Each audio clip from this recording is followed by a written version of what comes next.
Bienvenidos a Esto es Toledo, el primer podcast en español dedicado a una ciudad. Aquí hablamos de historia, leyendas, patrimonio, anécdotas, actualidad y de cómo conocer la auténtica ciudad de las tres culturas.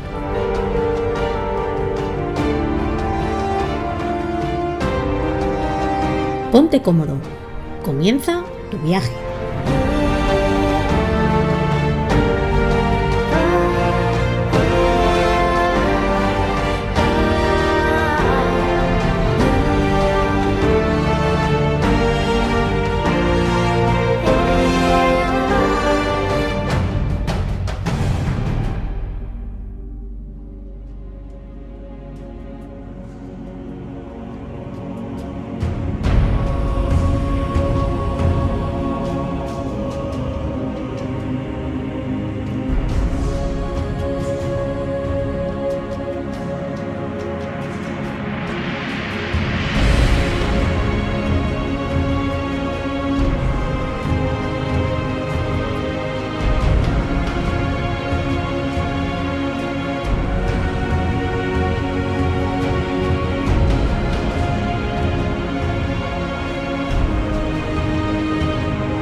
Nos encontramos a finales del siglo XI de nuestra era.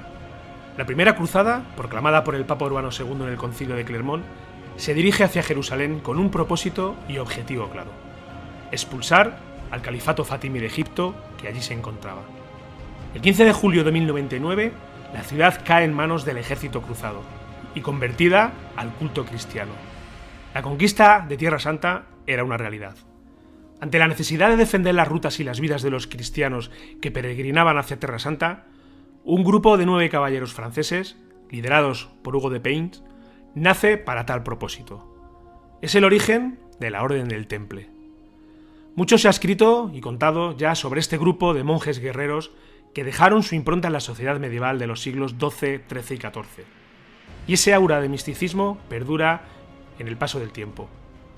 Hoy en Esto es Toledo vamos a hablar de la presencia templaria en la ciudad de Toledo y de la impronta que nos dejaron. Bueno, hoy nuestro compañero Alberto no ha podido estar con nosotros, temas de trabajo le han impedido grabar el episodio, pero nos hemos traído a un gran conocedor y un gran experto de todo lo que tiene que ver con el temple en la ciudad de Toledo. Estamos refiriendo a Luis Rodríguez Bausá.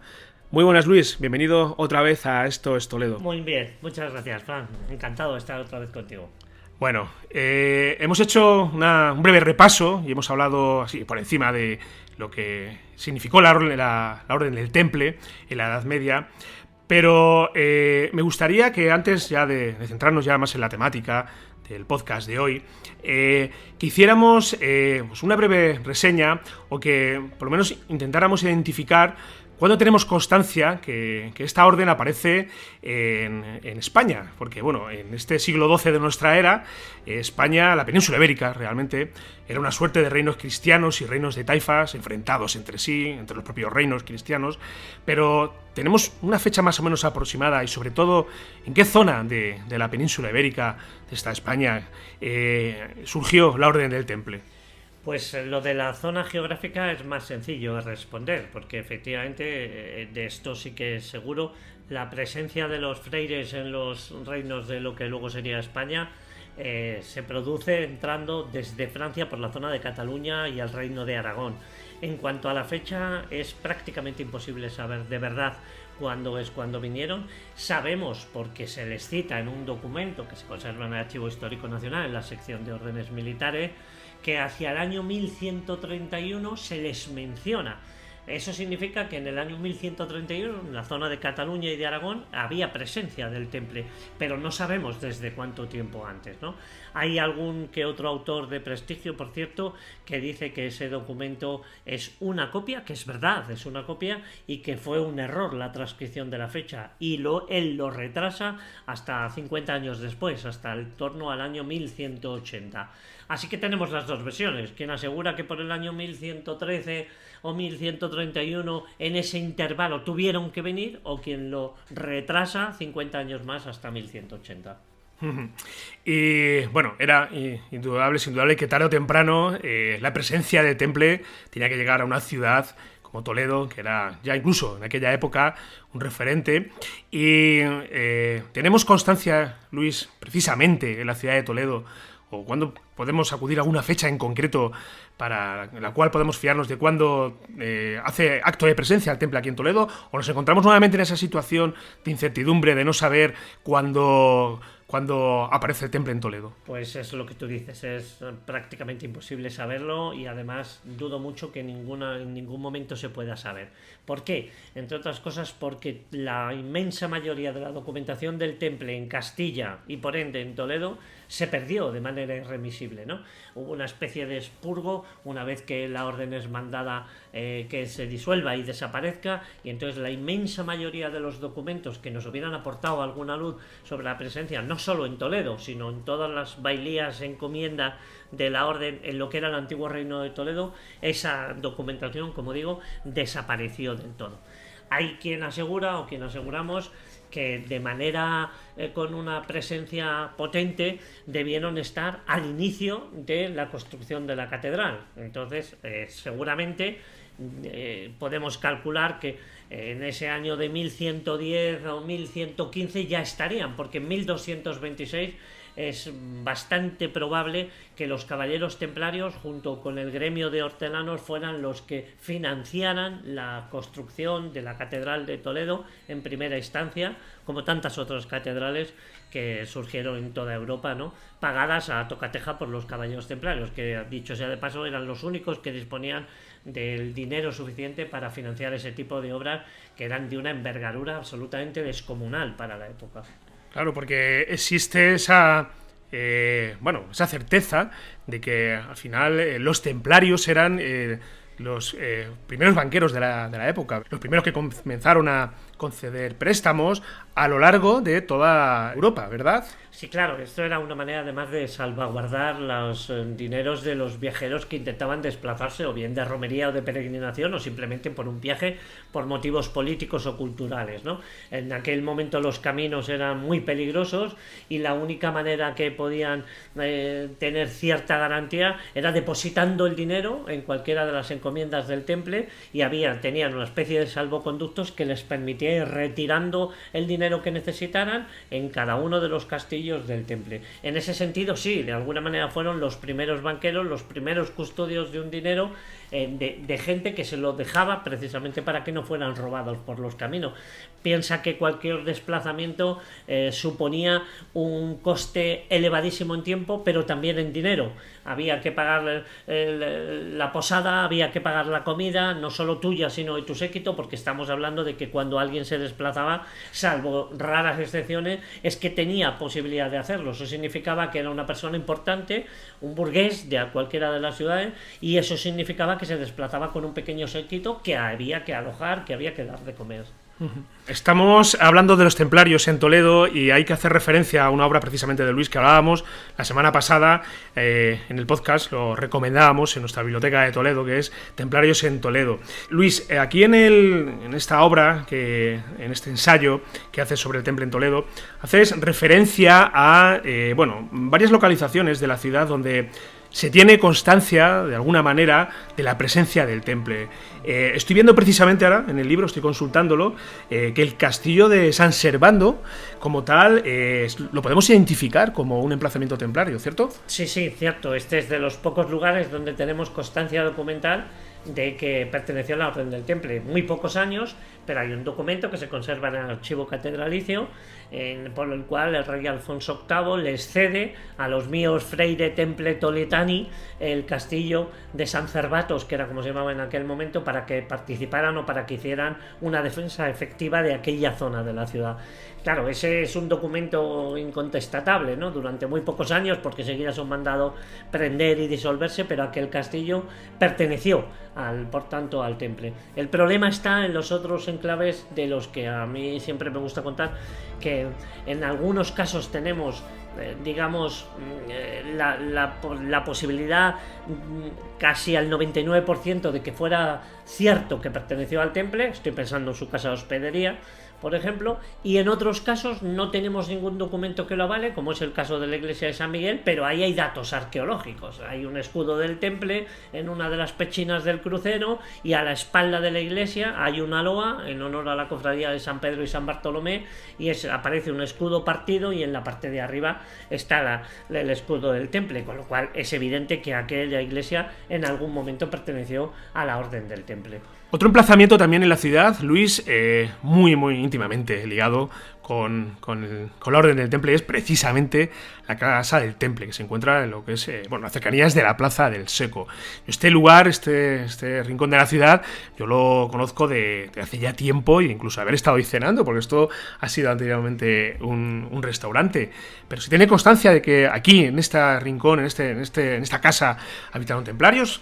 Pues estamos en lo de siempre. Constancia documental no, pero con el 99,9% de posibilidades, ese edificio, que se conoce como la Casa del Temple, fue de verdad la casa hospedería de los freires en la ciudad de Toledo. Todos los historiadores antiguos, todos, desde Pisa, Alcocer, Sisto Ramón Parro, Martín Gamero, todos los historiadores antiguos mantienen la teoría de que esa inmensa casona, que en su origen es un palacete, un palacio musulmán del siglo XI o del siglo XII, aunque hay algunas estancias que son un poco anteriores, por ejemplo, cuando tú citabas el restaurante, lo que eran las bodegas del restaurante, que eran las antiguas caballerizas, parece ser que son incluso del siglo X.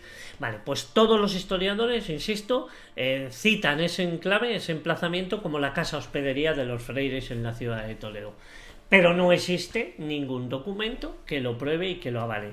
Yo quisiera decir, bueno, en la Orden del Temple, por los avatares históricos, es normal que se perdiera y desapareciera, incluso se quemara una buena parte de la documentación que ellos mismos habían generado. Pero claro, estamos hablando de que el mismo Alcocer, que escribe la primera historia de Toledo, pues apenas hacía 300 años que habían desaparecido los templarios, él lo da por seguro, ¿no? En aquellos 300 años, ignoramos si él pudo ver algún tipo de documentación, ¿no? Pero la tradición mantuvo que esa era la casa, hospedería de los templarios. Por eso, insisto, con el 99%, ese es el lugar donde los templarios, cuando estaban en Toledo, era su casa hospedería. Los que no estaban en los años finales, o haciendo la guardia en el castillo, o estaban en cualquiera de las encomiendas o de las bailías que tenían en el reino de Toledo. Claro, muy cerca de aquí, de este emplazamiento, nos encontramos con la famosa cueva de la Plaza del Seco, en la cual yo, las ocasiones que he estado con vosotros, con Rutas de Toledo, pues bueno, he tenido la suerte de escuchar precisamente de ti, pues la famosa leyenda, lo que, bueno, que ya ha quedado como un poco para la historia, de que los caballeros templarios eran los que realmente custodiaron el Santo Grial. Esta cueva de la que te hablo, de la cueva de San Miguel, ¿verdad?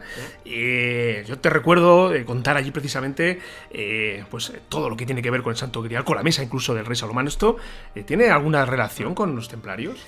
Bueno, pues alguna cosa está cogida con alfileres, ¿no? Pero, a ver, esta historia surge porque los relatos sobre la historia del Grial, sobre la búsqueda del Grial, son 8 grandes relatos diferentes que se gestan todos en la Edad Media. El más popular, el que más ha trascendido, el que se ha llevado al cine, a la literatura en innumerables ocasiones, es esa búsqueda del Grial que escribió un francés, escrito Chrétien de Troyes, que es el relato del rey Arturo, del Lancelot, de la Mesa Redonda. Este es el relato que más popular se hizo desde la Edad Media.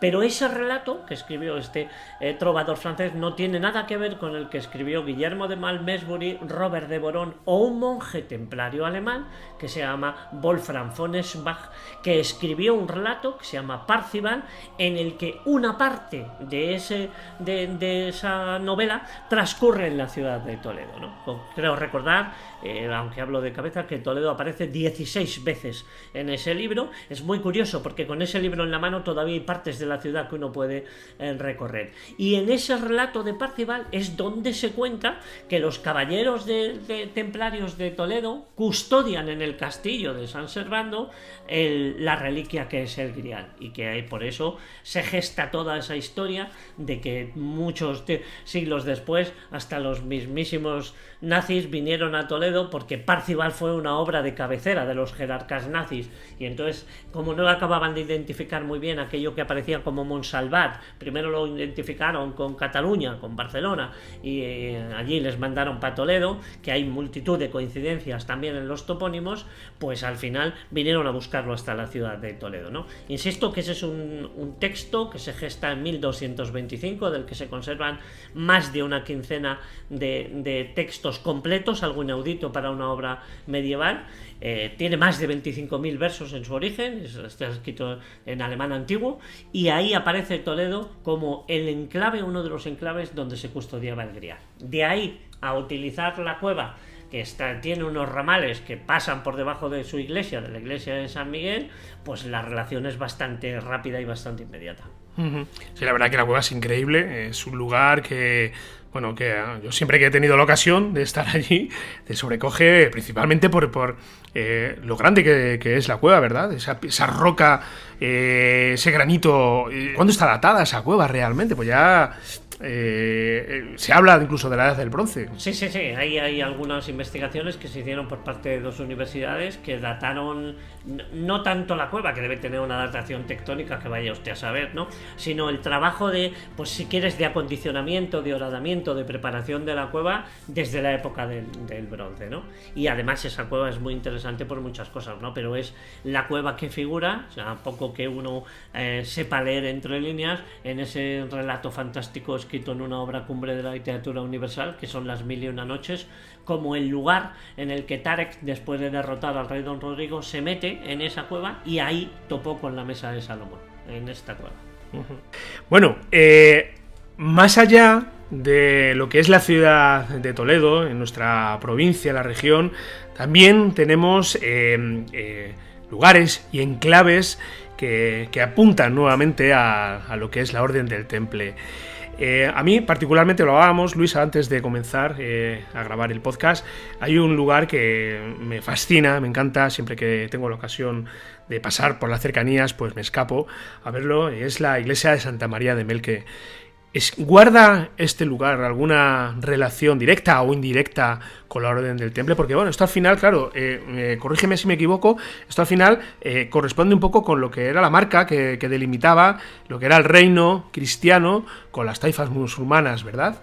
Sí, en algún momento la línea de frontera andaba por esta zona, sí, concretamente más, si quieres, un poco más al sureste de los Montes de Toledo, pero en fin, el castillo de Montalbán era una fortaleza. Además de por digamos, la posición privilegiada que tenía, era una fortaleza clave para mantener a raya ante posibles algaradas del ejército musulmán que quisiera intentar recuperar el terreno que se le había ganado, entre otros, en la batalla de las Navas de Tolosa, ¿no? Bueno, a ver, es indudable, o parece indudable, dada la proximidad y la cercanía que hay entre Montalbán y Melque, que aquella iglesia, que es de origen visigodo o visigodo-mozárabe, en estas andan los historiadores todavía sin ponerse de acuerdo, debió ser utilizada con total normalidad por los frailes del Temple. Esto es bastante evidente. Si lo usaron, que es lo más probable, lo que no dejaron fue ninguna huella, entre otras cosas porque la iglesia no les pertenecía, ¿no? La iglesia debía pertenecer a la archidiócesis de Toledo y era su legítimo dueño el arzobispo de Toledo, ¿no? Pero es casi seguro que aquella iglesia fue utilizada no solo para celebrar misa, sino algún que otro de esos ritos un tanto más heterodoxos en el que los templarios eran muy dados a practicar, ¿no? No hay más, quiero decir, no existe, estamos hablando de la Edad Media, los documentos siempre brillan por su ausencia, no se escribían las cosas, no había memoriales como pudieron ser a partir del siglo XV, en el que se narraran o se contaran, no existían historiadores potentes como Garibay o Juan de Mariana, que luego escribirían crónicas y historia de España, por tanto nos basamos en el terreno de las suposiciones, pero yo digo lo mismo que en los enclaves de Toledo, con el 99% de posibilidades, Melque fue una iglesia utilizada por los frailes del Temple.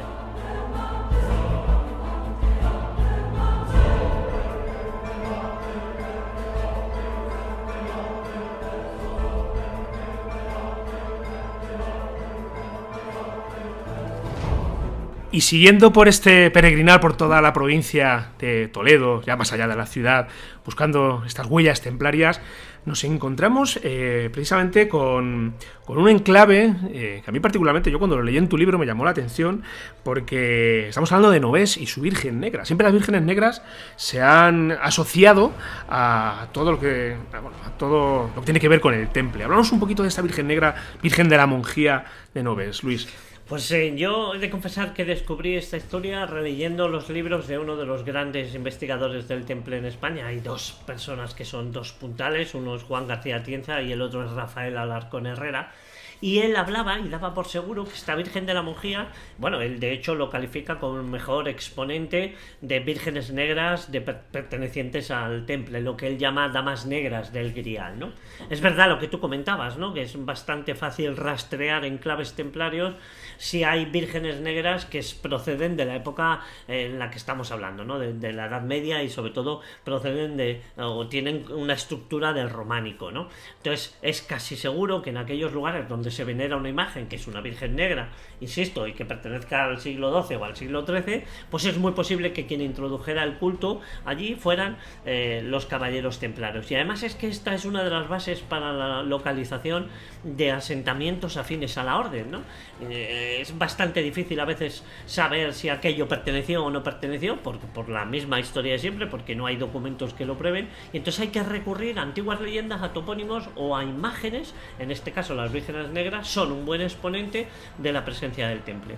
Bueno, pues Rafael Alarcón asegura que esta Virgen de la Monjía es una Virgen Negra que perteneció a la orden del temple, lo cual no significa que el enclave, que el pueblo, ¿no ves?, perteneciera al temple. Lo que significa es que en algún momento esa virgen fue a parar allí, y lo que él afirma, y yo creo que esto es bastante más acertado, es que esa Virgen Negra perteneció al temple, aunque no necesariamente se le veneraba en este pueblo. Posiblemente se le veneraría en cualquiera de los enclaves de los montes de Toledo donde la presencia templaria se puede rastrear, ¿no? Estoy pensando en Malamoneda, estoy pensando en Navarmosa, estoy pensando en Ontanar, ¿no? Posiblemente la Virgen saliera de ahí, ¿no?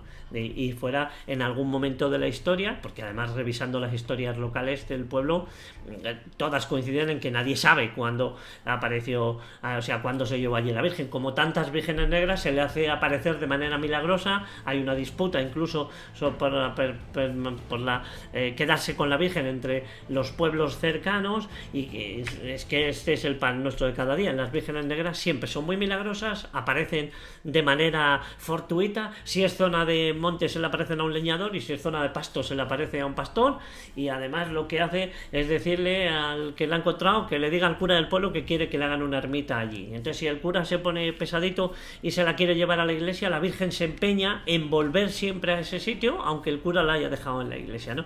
Este es lo que sucede prácticamente en el 90% de los casos de la Virgen Negra, hasta que ya el cura cae en la cuenta de que no puede seguir contraviniendo la voluntad de la Virgen. Lo que quiere es la ermita en ese sitio, hágase en ese sitio, porque quizá lo que deberían haber pensado en muchos casos es que lo sagrado no es la Virgen, lo sagrado es el lugar, lo sagrado es el enclave, ¿no?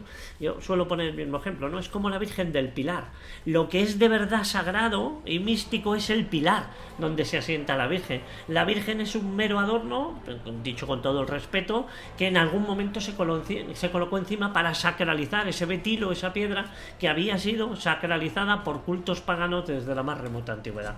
Pues la Virgen de Novés es una de estas vírgenes que aparece de manera milagrosa y que origina una disputa entre pueblos cercanos, y al final pues es la patrona de este pueblo.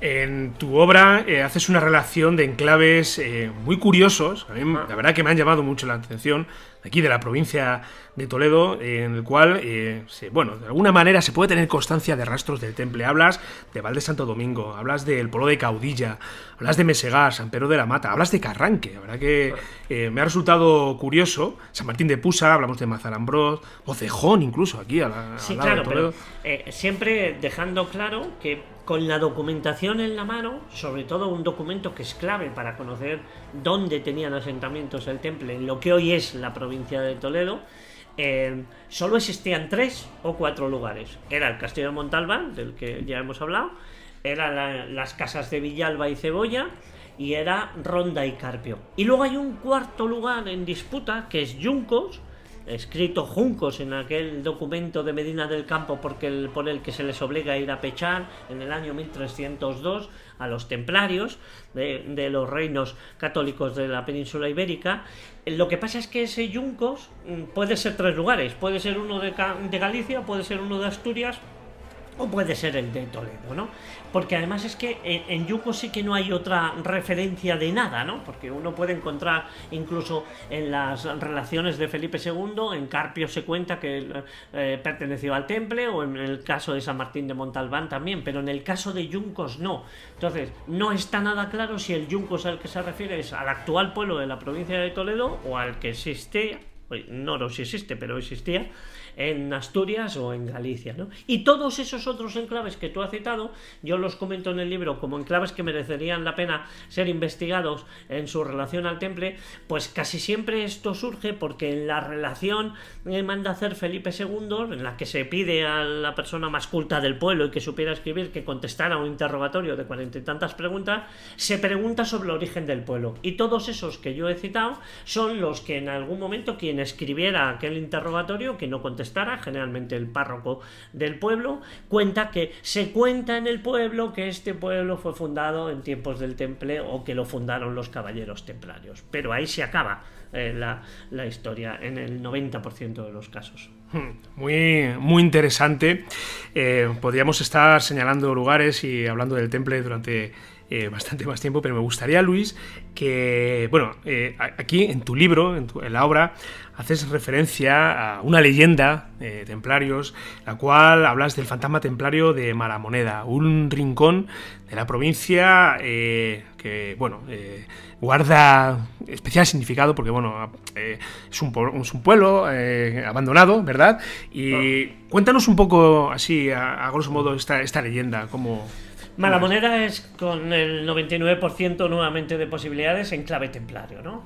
Formaba parte el castillo de Malamoneda de los castillos del Temple junto con el de Dos Hermanas, ¿no? De Navarmosa, que insisto, además hay investigadores y eruditos locales, estoy pensando en Ventura Leblis, que demuestran fehacientemente que aquello perteneció a la Orden del Temple.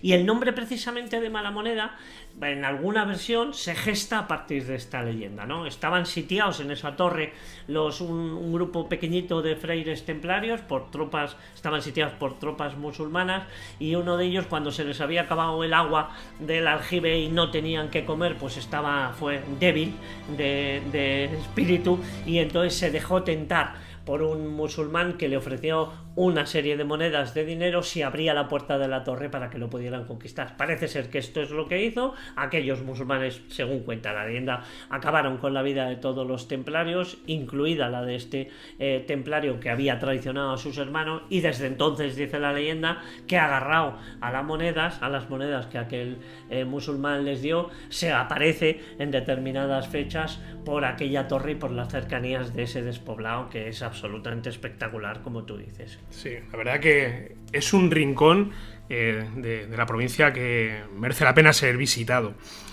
Bueno, Luis, pues hemos hecho, creo, un repaso general de lo que significó la Orden del Temple en Toledo, ciudad, y en la provincia de Toledo.